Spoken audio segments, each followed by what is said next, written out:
Mirdita. Një lajm i trisht vjen nga Prishtina. Një personalitet i shquar, një adhetar i flakt, një shtetar i formur, i përkushtuar, ish kryeministri i parë i Republikës Kosovës, kryeministri i qeverisë së parë në ekzil,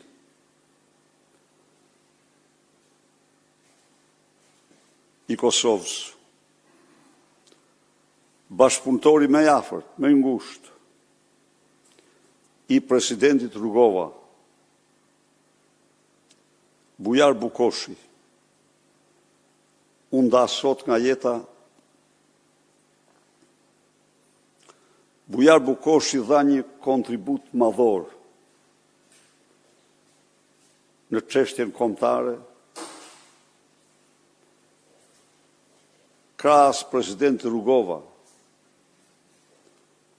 Ai luajti një rol të madh, së pari në organizimin e pushtetit paralel të shqiptarëve të shtypur në Kosovë, pushtet që i shkëputi ata përfundimisht nga shteti pushtuesve. Por Bujar Bukoshi, një intelektual, adhetar, diplomat i aftë, e përfaqësoi Kosovën në të gjitha institucionet dhe kancelarit e vendeve të lira, paraqiti së bashku me president Rugova çështjen e saj dhe mbështeti fuqishëm në kohën e duhur krijimin e ushtrisë shërimtare të Kosovës.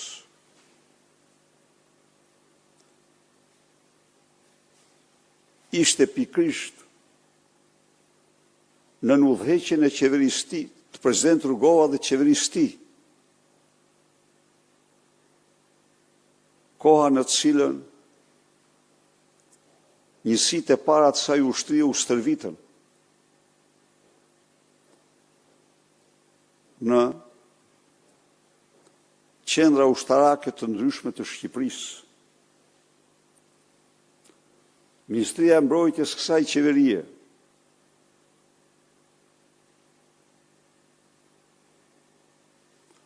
organizoi gjatë luftës forcat armatosura të qeverisë Kosovës, të cilat luftuan bashkërisht në betejat të ndryshme me njësitë të UÇK-s. Bujar Bukoshi bëri gjithçka që gjatë luftës UÇK-ja dhe forcat e mbrojtjes qeverisë Kosovës të bashkëndojnë veprimet, luftimet. Pra, ai dha një kontribut të madh në çështjen e Kosovës dhe në çështjen shqiptare. Me këtë rast, unë i shpreh popullit të Kosovës, familjes Bukoshi, zonjës Bukoshi dhe fëmijëve të tyre, ngushëllimet më të ndjera të mijat të Partisë Demokratike dhe të opozitës. Ju ftoj të mbajmë 1 minutë heshtje në nderim të këtij statisti të shquar të kombit shqiptar.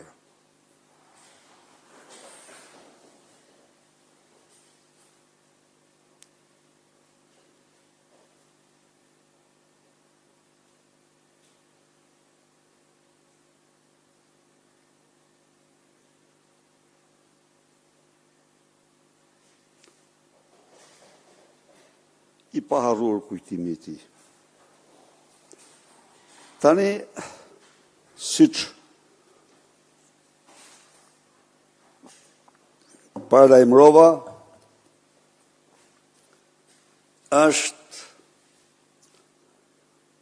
në zgjedhjet në farsën elektorale të 11 majit u përdorën të gjitha metodat për manipulimin e zgjedhjeve, njëra prej cilëve përdoret gjërësisht nga Putini dhe Lukashenko dhe njihet me emrin e trenit bulgar. Me të drejtë dje, një gazetare pyeti këtu se ku është treni. Unë sot kam sjell trenin bulgar para jush dhe qytetarëve shqiptar. Ju do shihni se si kriminal elektoral brenda qendrës elektorale realizojnë atë mekanizëm manipulimi që quhet tren elektoral, që i bën zgjedhjet krejtësisht të pavlefshme, që kontrollon tërësisht vullnetin e qytetarëve. Tani ju ftoj ta shikoj pak djalin çfarë do bëj. Që është e Banaku. Nxjerr fletat djali ke Banaku. Janë fletë votimi.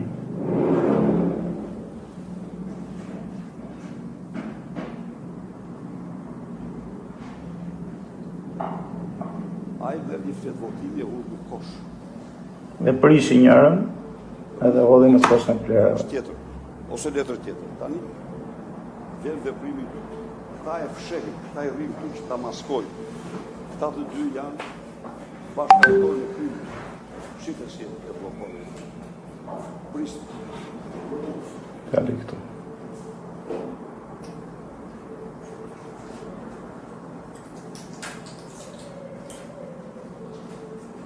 Pra e një grup kriminal, brenda në qendrës të votimit, të komisionerët të partisë krimit. Ky vjen aty që të fsheh, mbyll njërin në anë. Qendra e votimit është në një kafene.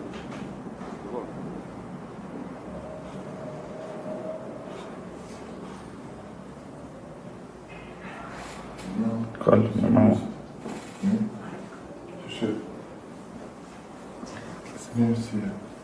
Timit. Ja, fleta e votimit. Fleta votimit.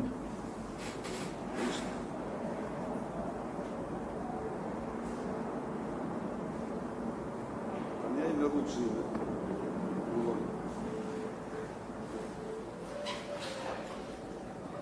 U mor vula. Në vullën. Mori vullën dhe ja kupë e vullos fletën e votimit. Ja ku e le fletën e votimit djali. Si në filma, sigur ta kishë xhiruar. S'kan skuq.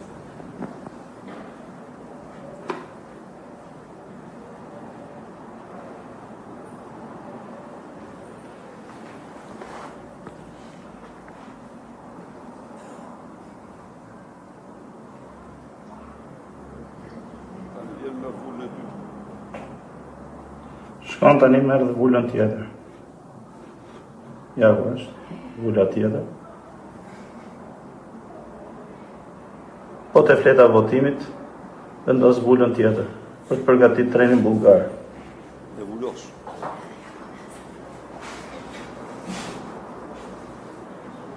Tani,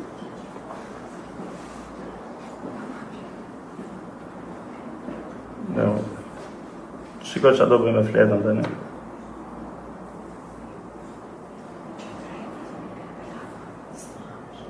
fsheh krimin, shikoj të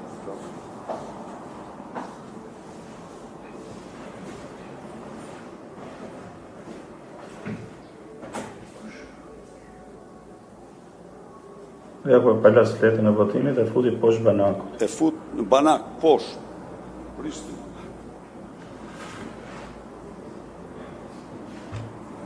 Mjaftofësitë pa parë. Komisioneri PS-s i mban gjithkohën krahun dhe i mbulon me veprimet që ka kryer komisionerëve të PD-s që janë këtu.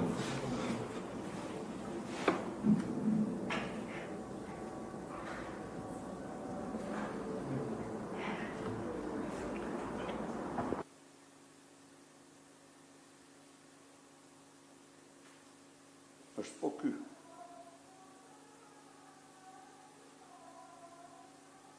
Tani, e nxjerë tani. Do të çojnë në destinacion.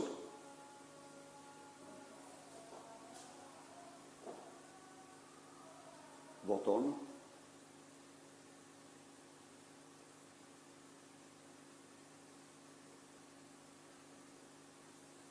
Shko. Java tjetrit jashtë qendrës. Ta çoj? Edhe një herë. Aty po votona.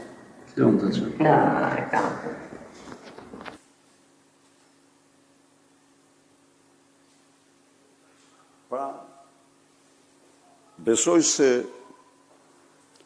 sikur t'ishte xhiruar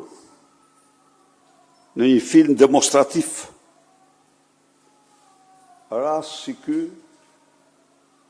duhet të falenderoj ata që e gjetën nëpërmjet videove. Pra kemi të bëjmë me një dëshmi flagrante të nxjerrjes së fletës së parë, dhe ai që vjen me atë fletë, ai hedh atë në kuti, ajo është e mbushur, dhe fletën e vet e merr del jashtë dhe ja jep tjetrit.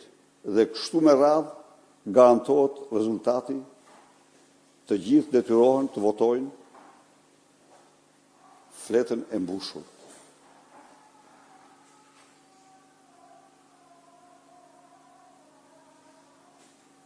Nxjerr fletë boshaj,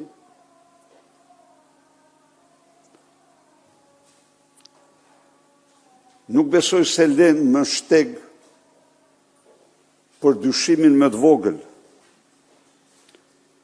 përdorimi i trenit bulgar në këto zgjedhje si njëri nga mekanizmat të falsifikimit të rezultatit në farsën elektorale.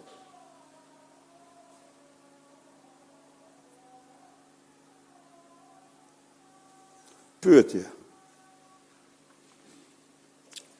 Zoti Berisha, kam disa pyetje lidhje me këtë rast. Ku ndodhet kjo qendër votimi? Në Elbasan. Kjo qendër votimi ndodhet në Elbasan, në një fshat të Elbasanit, emrin e cilit e kam në dokumenta tjerë, doja u nis Floriana. Është një fshat në Elbasan. Gjatë momentit ku tregohet ku personi nxjerr fletën nga qendra e votimit, aty ka dhe komisioner të PD-s. Ata nuk e kanë parë këtë gjë, janë të blerë apo janë të shantazhuar? Nuk mund të gjykoj, sepse kërkon një hetim. Pyetja është e drejtë, shqetësimi është shumë i drejtë, po kjo kërkon një hetim. Nuk duhet hetuar. Rregulli është ai që thoni ju, por e vërteta është kjo që tregon filmi. Kjo, dhe këtu janë në votim. Kjo është tavolina e votimit. Regjistrimit për votimet tjerë. Dhe pyetja tjetër, këto materiale ju i keni dërguar në organ të akuzës? Ku? Në prokurori. Për trushi. Skapi është autor kryesor. Për të vendosur përpara përgjegjësisë autorit. Nuk ka asnjë përgjegjësi për Skapi. Për Skapin ekziston mbulesa. Altin Dumani është bashkautor në krimin elektoral me Edi Ramën. Altin Dumani është bashkautor. Kjo me dhjetra, mund të jetë me dhjetra rasta, ai mbuloi të gjitha. Pra, në qoftë se ka një të dytë në krimin elektoral në Shqipëri, në farsën elektorale pas Edi Ramës, është Altin Dumani. Pse? Sepse në qoftë se doset 134 dhe 338 do ishin dënuar nuk do guxon të kusht të ndiqte këtë linjë. Jo, do me ndonin qytetarët do të votojnë të lirë. Po mbrojtja që ju bëri atyre, amnistia që ju bëri hapi rrugën, po poja, a nuk e denoncova me 10 herë unë pojnë për kartelin e troplinit për ndërhyrje në zgjedhjet në Elbasan për Arkend Ballën dhe deputet të tjerë? Çfarë pësoj? A i mbante në xhep fletarrestin e tij dhe njoftoi të largohet pas zgjedhjeve. Pas zgjedhjeve, kush e informoi atë? Keni marrë vesh të ketë ndonjë hetim se kush informoi El Chapon të largohej? Pa i që kisha në xhep atë. Kësa herë nuk kapen dot as policë, tu thonë, se herë tjera ka 1 e 2 dhe ja veshin policisë. Edhe kur i dekonspiron dhe kur nuk i dekonspiron policia. Si ndodhi me atë që kapen në Kosovë.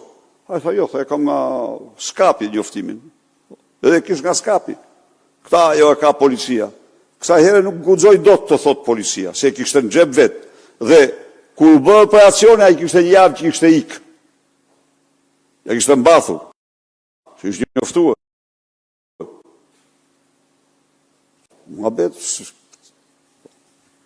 Zoti Berisha, pyetja e parë ka të bëjë pikërisht me këtë video që ju keni publikuar sot.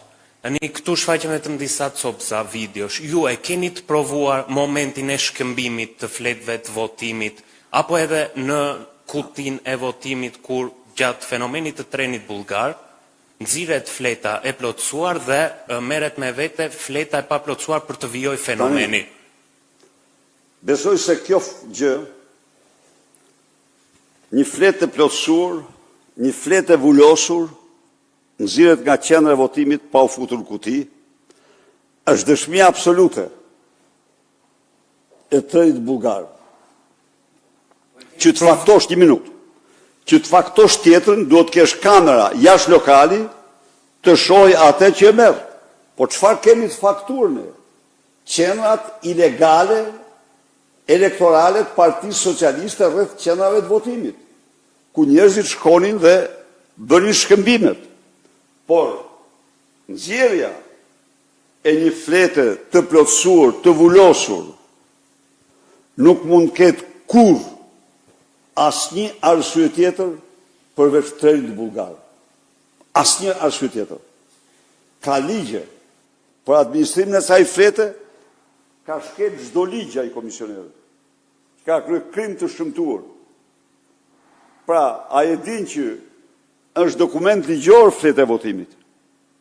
Dhe ai nuk pyet. A e merr, e fshe, pastaj pas i vend dy vullat, voton mbi të dhe gjen rastin të dalë ta nxjerr nga dera siç e shifni. Kjo është gjëja më evidente. Edhe një pyetje e dytë, javën që vjen fillon rinumërimi i votave për Tiranën dhe Fierin. Ju si kryetari i një subjekti politik, keni pritshmëri nga ky proces? Absolutisht përveç transparencës, asnjë gjë tjetër. Jo. Unë, edhe njërë, e sqarova edhe dje. Dhe ju lutem. E sqarova edhe dje. Ky proces është nisëm e kandidatëve të veçantë, të cilëve ligji ju ka hequr të drejtën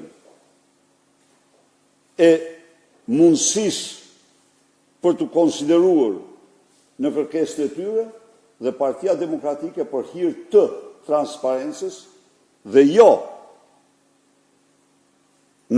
për asnjë motiv tjetër, edhe një ju lutem, për asnjë motiv tjetër, ka vendosur të mbështesë kërkesat e tyre, sepse Partia Demokratike mbështet çdo kërkesë të çdo individi brenda saj apo në rastin konkret në zgjedhje që kërkon të rishoh votat. Kaq. Nuk mund të kem unë asnjë, unë a priori. Pa unë mbaj një parim, nuk bëj atë që bën ai tjetri, që s'lejon kur të votohet në parti dhe që pastaj nuk i lejon as të numërojnë këtu votat. Ja u çon mesazhin që ju të tillë të tillë, po e bëhet këtë tratar e kështu me radhë. Unë nuk e bëj atë. Jo, unë them transparenca dhe kërkoj mirëkuptim nga çdo kandidat, mos harroj, ne jemi Partia e Transparencës. Nuk pres asnjë, nuk merrem fare me çfarë do të paraqes. Jo. Zoti Berisha, Mariklin Kumen nga MCN. Fenomeni i trenit bullgar, të paktën nga praktika që kemi lexuar dhe kemi parë, është që qytetari shkon i pari me një flet e cila është bosh, po them, dhe është e pa rregull. Dhe më pas pra një vot shkon dëm, hidhet dëm sepse qytetari duhet paraqitet të komisionerët me radhë edhe të qendra tjetër e votimit për të marrë fletën, për të marrë vullën këto. Ndërkohë, kjo fletë e cila është vullosur edhe me të dyja vullat, se duhet të dalin jashtë dhe si do paraqitet qytetari më pas? Sepse ai do votoj me këtë fletën e vetë fut në xhepaj. Ai fut fletën e vetë në xhep dhe me këtë voton. Voton dhe në këtë mënyrë realizohet se cili që vjen fut një fletë të mbushur në xhep dhe jep ai tjetër vjen me fletë të mbushur. Dhe garantohet, në këtë mënyrë garantohet se ti ke votuar vetëm partinë e krimit. Kjo është garantohet. Ky është treni bullgar. Pyetja dytë, keni të dhëna në çfarë masë është përdorur ky fenomen në zgjedhjet e 11 majit? E drejtë. Është përdorur gjithësisht, gjykuar nga të dhënat që vijojnë. Janë identifikuar për herë të parë qendrat ilegale elektorale të Partisë Socialiste pranë qendrave të votimit. Partia Socialiste nuk është një parti ilegale. Ajo ka drejt të ngretë qendra elektorale, por kur ilegale.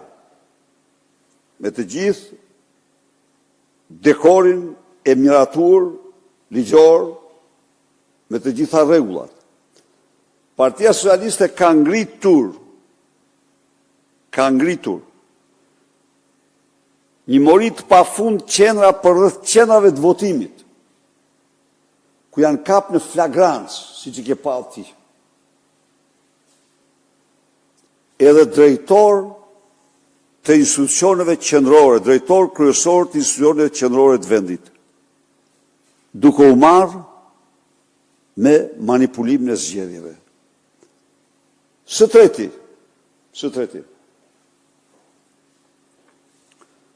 siç keni pa ju, në Tiranë dhe jo vetëm në Tiranë, janë konstatuar fletë votimi të ndryshme nga fletë e votimit të zakonshme.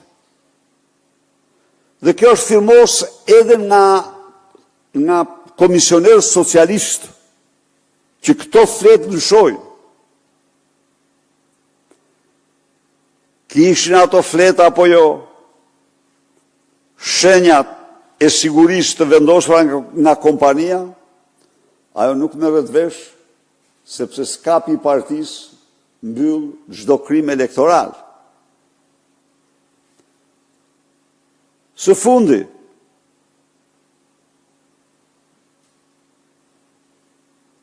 ne kemi patur informacion të saktë se në një qendër elektorale të Partisë Socialiste janë dorëzuar topa të mëdhej me vota. Dhe se ajo qendër, pikërisht ajo qendër, 3 ditë para këtij veprimi, ishte vizituar fshehtas nga personalisht Edi Rama. Dishmitar të cilët fakturën pranin e topave me fletë votimi. ata dhanë të dhana për vizitën e Edi Ramës. Ata gjithashtu filmuan targën e personit që dërgon të këto materiale. Por, por OSB dërgoj vëzhguesit dhe socialistët treguan fletën imitimin e fletës votimit që ata kishin përgatitur për të mësuar zgjedhësit si të votojnë që se kanë bërë kurrë. Që e kanë bërë vetëm tani këte për të maskuar trenin bullgar. E kuptoni ju? Se si duhet votojnë çdo parti, se si duhet votojnë Komisioni Qendror i Zgjedhjeve, përgatit reklama televizive dhe i jep ato. Kurse socialistët kësaj here kishin përgatitur disa fletë votimit të tyre që ishin në gjërësi sa gjysmë fletëve votimit, por që në fakt fshihnin, maskonin manevrën e tyre. Këto janë. Edhe një pyetje, zoti Berisha. Në zgjedhjet e mëparshme, tek fleta e votimit ka patur edhe një numër serial. Numër i cili është hequr me kërkesë të Partisë Demokratike për shkak se me argumentin se identifikoi votuesi. A do ta tërhiqni pas këtë kërkesën pasi është një nga elementet të cilët i ka shtruar rrugën fenomenit të trenit bullgar? Jo, nuk them se ajo i ka shtruar rrugën. Problemi është që numri serial në një farë mënyrë bënte të diktueshëm votuesin. Por në qoftë se u hoq numri serial, u vendosen element sigurie. Sidoqoftë, ky problem do të diskutohet nga ekspertët më me hollësi. Është e vërtetë që është hequr. Mbetej kundra fleta aty. Faleminderit.